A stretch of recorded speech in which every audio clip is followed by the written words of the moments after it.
how to set the default theme in Messenger app. Hello guys, this is Atticus and welcome back to App Hacks. In today's video, I'll teach you guys how you can change your Messenger chat theme back to its default theme. So let us begin. First, open up your Messenger. Now after you open a Messenger, just go to the chat where you want to set the default theme in. So as you can see right here, this is not the default theme.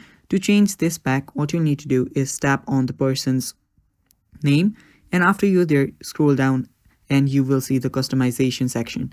Now before we move on with this further, if you are new to our channel, head down below and hit the subscribe button so you don't miss out on our future videos.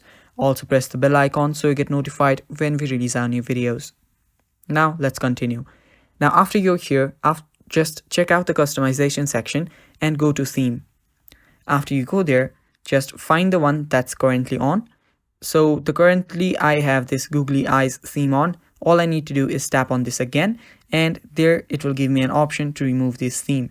So just select remove, and after you do that, if you go back, you will see that you have been set back to default theme in Messenger, and that is how you do it. And that is basically all for this video too. Thanks for watching guys. Stay tuned for more upcoming videos. Bye bye. Take care.